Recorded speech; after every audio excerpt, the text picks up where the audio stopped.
All right, so this is sort of an introduction to risk return, but we're not actually going to talk about risk return. We're going to talk about what I think I hear when I get those questions.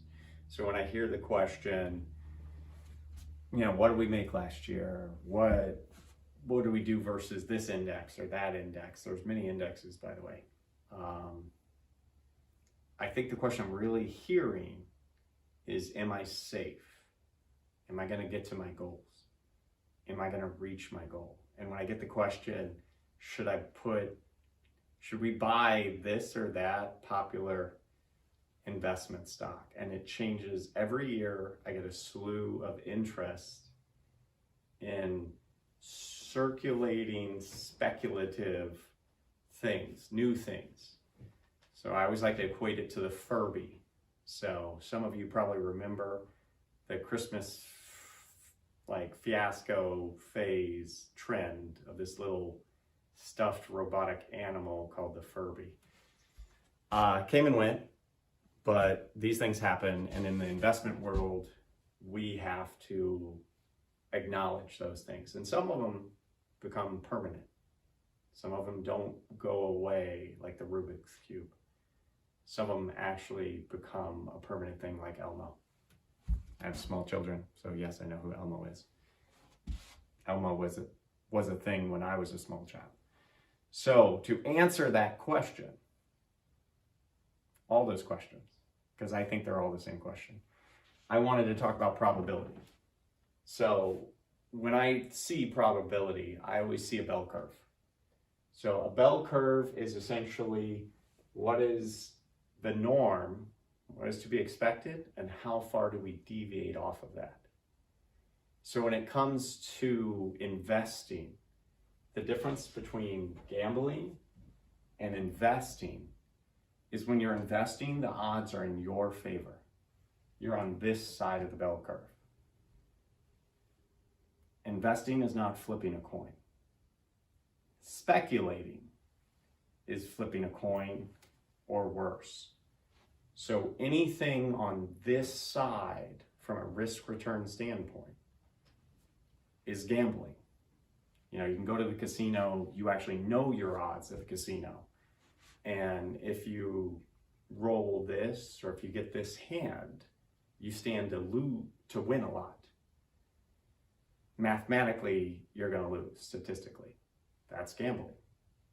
So when you speculate in the stock market, or in the futures market, or the options market, or any new thing that springs up and becomes popular, if we don't know the odds are in your favor, that's probably not an investment. If it does not have a balance sheet and a cash flow statement, it is 100% not an investment. And I essentially never say 100%, not an investment if it doesn't have a balance sheet and a cash flow statement, because it's not a business.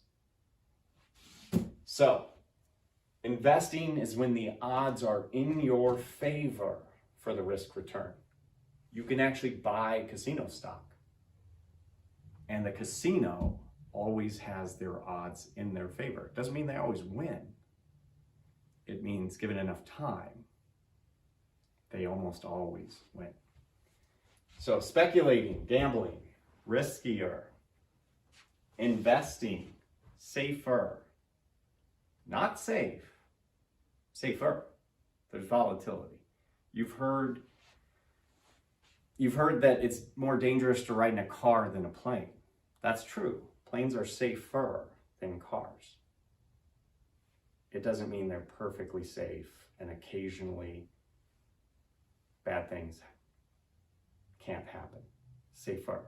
So when it comes to investing, we want to make sure you're on the skewed to the positive side. The odds are in your favor.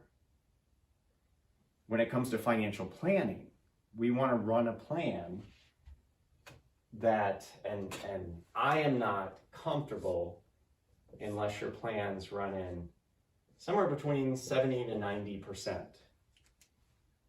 probable.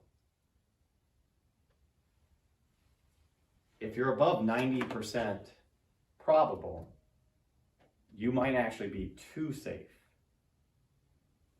And unless your goal is to just create generational wealth, never enjoy what you built and leave it for the second and third generation to enjoy, rarely does it ever get to the fourth generation, third generations that didn't earn it, tend to set it on fire, just tend to, probable. So if that's your goal, great. We put generational wealth into the calculator and we get you back to that 70 to 90 range that your plan is highly probable. Do you want a plan that is a flip of a coin? Do you want an investment that's a flip of a coin? If so, great. I can't work with you. But if you want a safer plan, that's what we do. Thank you. That's been an explanation on probability. And the next video will be on risk return when it comes to asset classes.